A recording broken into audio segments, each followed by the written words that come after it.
Permettez-moi alors, Monsieur le Président, de vous inviter, Messieurs les assesseurs. Mais je ne ferai pas comme le parquet, les participants. Je sais que votre disponibilité d'esprit est intacte, toujours intacte. Le monde entier est fier de vous. Permettez-moi de vous embêter, parce que c'est aujourd'hui qui est arrivé le colonel Blaise Boum. Le colonel Blaise Boum, c'est aujourd'hui qui est arrivé. Officier supérieur de gendarmerie, magistrat militaire de renom, c'est aujourd'hui qui est arrivé.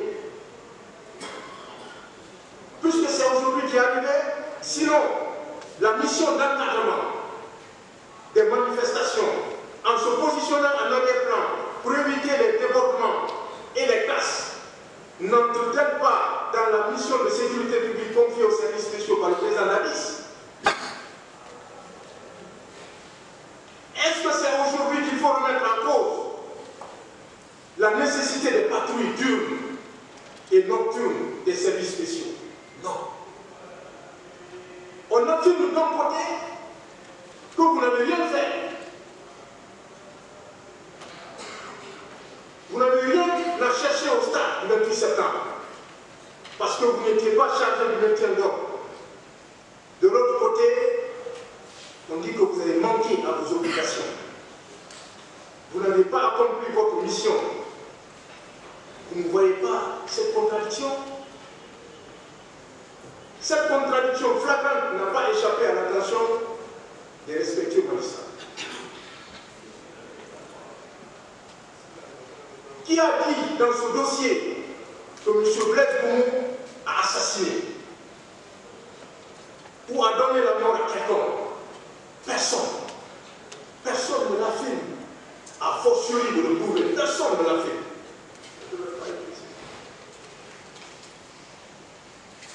On pose la question au colonel Thiebro ou au colonel Blaise de savoir s'il était possible, le 28 septembre 2009, de trouver des grands bandits parmi les manifestants au stade. Mais comment pouvait-on savoir que le colonel Thiebro était l'officier le plus gradé pendant un tel événement caractérisé par la débandade? Non. Est-ce qu'il est fondé en droit de dire que le commandant Thiebro est présumé responsable de deux manifestants, de deux manifestants par ses gendarmes sur la terrasse du stade de 27. Le colonel Blaise n'a-t-il pas déclaré ici, déclaration confirmée par M. Soni Kondé, qu'il y avait 3 équipes de patrouille, qu'une équipe était dirigée par M. Fanima Kamara, commandant, la deuxième équipe de patrouille par M. Soni Kondé, à l'époque des faits, capitaine, et la troisième équipe par lui-même. Comment peut-on expliquer le fait que les deux autres ne soient pas renvoyés au même titre que Blaise Boum devant ce tribunal? Pour l'expliquer, il n'y a jamais eu de réponse, jamais. M. Ibrahim Kamara, dit Kalonzo, qui n'était même pas au stade. En tout cas, ce n'est pas prouvé. Des spéculations sur sa présence au stade, mais pas des spéculations sur ce qu'il a fait. Mais c'est nuisant dans un procès criminel.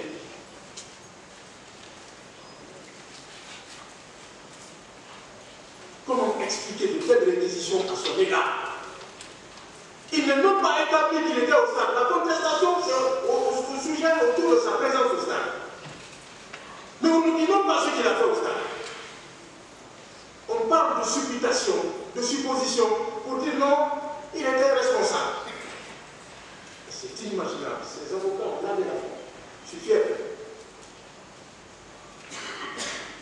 À supposer qu'il ait été au stade. Supposer. Qu'est-ce qu'il a fait de répréhensible? Pas prouvé. Vous serez purement et simplement libéré. Ne vous en faites pas. Colonel Moussa Thiebro Kamara, c'est aujourd'hui qui est arrivé. Vous vous rappelez de façon constante, comme je viens de le dire, comment les citoyens nous appellent. À part quelques inconditionnels aujourd'hui, vous êtes devenus un monstre pour les autres, surtout après les réquisitions du ministère. Les réquisitions tordues de notre âge. Président Moussa Dadis Camara, c'est aujourd'hui qui est arrivé. Homme de conviction, très très généreux. C'est aujourd'hui qui est arrivé. Dont la simple signature a changé beaucoup de situations. Commandant Toumba, Aboubakar Sidiki. L'imperturbable, c'est aujourd'hui qui est arrivé. Monsieur le ministre, Abdoulaye Chérif Gabi, chirurgien de renom, vous l'êtes, vous gardez encore votre éthique. Ne tenez pas compte de ce que le docteur Ben Youssouf a déclaré ici. La roue tourne, la roue de l'histoire tourne, son excellence. Vous avez dû écouter le vieux qui est mort. Président, excuse, c'est le moment. Hier, il y a un morceau. Hein? Soyez courageux. Ça va passer. Monsieur Cécile Raphaël Abba, Marcel Dilabodi, Mamadou Keita, Paul Mansa Dilabodi, acceptez pour ce petit temps qui vous reste à faire en prison, puisque c'est aujourd'hui qui est arrivé. Ce tribunal va vous libérer tous. Le parquet a péché par manque de stratégie. Le tribunal va prendre cette stratégie. Monsieur le Président, Messieurs les assesseurs, avant la narration des faits,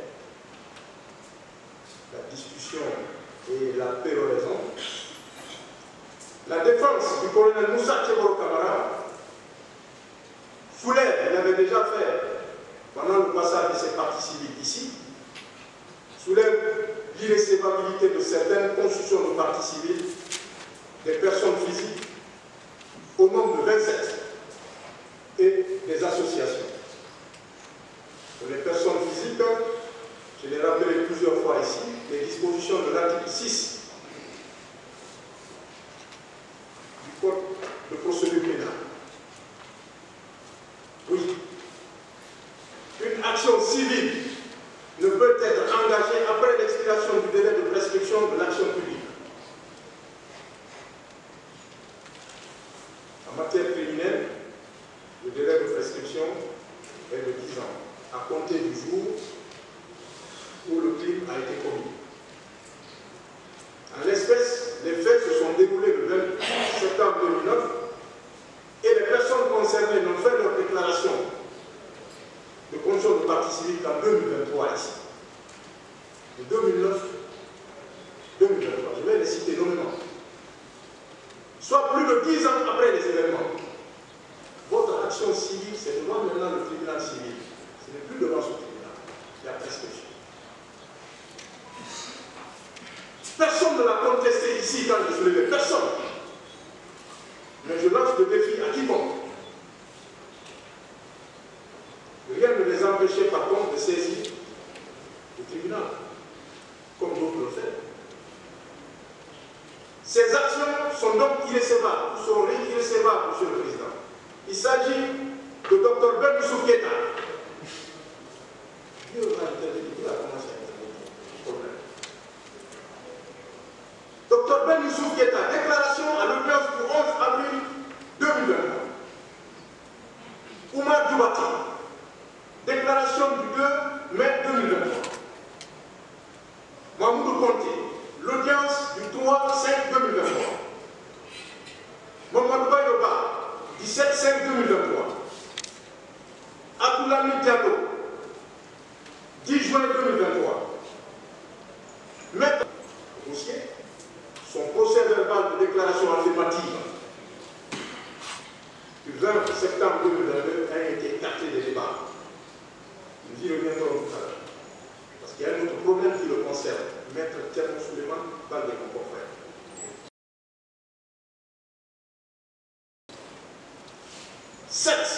Ephraim Tamanda Souma, déclaration du 27 juillet 2023.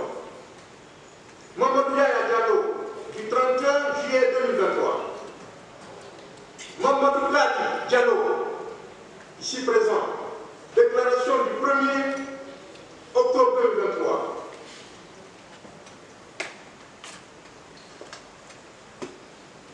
Dont la situation n'a aucun rapport avec les événements du 27 septembre. Monsieur Mouktarba, correspondant à RFI, déclaration du 9/10/2023, qui a même été dans l'impossibilité absolue de fournir au tribunal la preuve de l'existence des $150 US. Il est prétendu qu'il avait 500, en 2009, avoir 500 $, pour le justifier devant ce tribunal. Votre action tout de même est irrécevable. Mamadou Djoulé Baldé, constitution du 23/5/2023. Mamadou Diallo, déclaration du 10/10/2023. Mamadou Sow, déclaration des 17 et 23 mai 2023. Mamadou Aliou Diallo, des 17 et 23 mai 2023. Thierno Mamadou Aliou Diallo, 11/10/2023.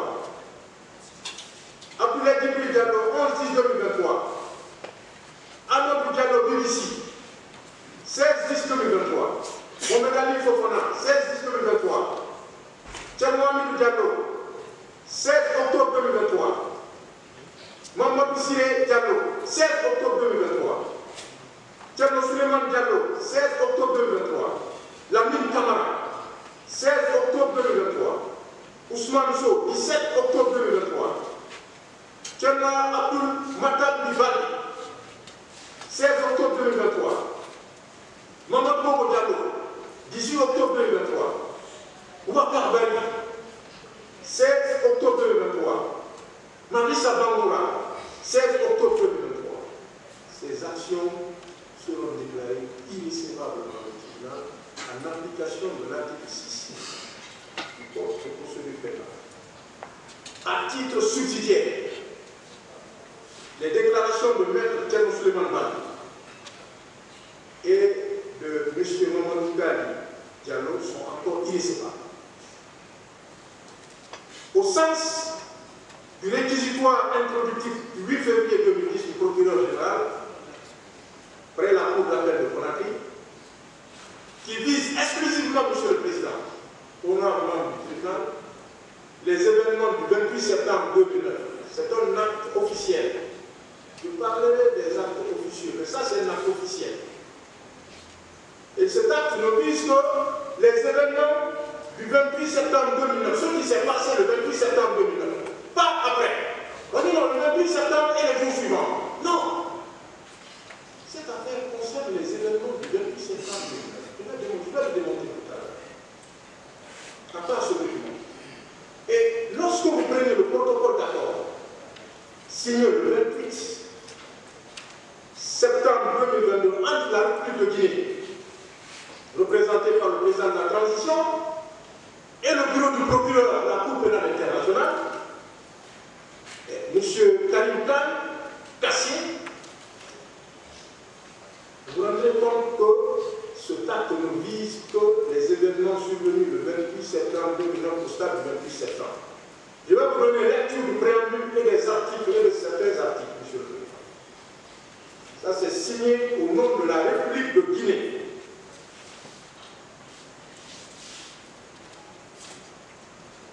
Avec votre permission. Agissant en vertu du principe de complémentarité, qui constitue la pierre angulaire de l'exercice de la compétence de la Cour pénale internationale, rappelant les événements qui sont survenus le 28 septembre 2009 au stade national de Conakry, événement du 28 septembre 2009. Ouais.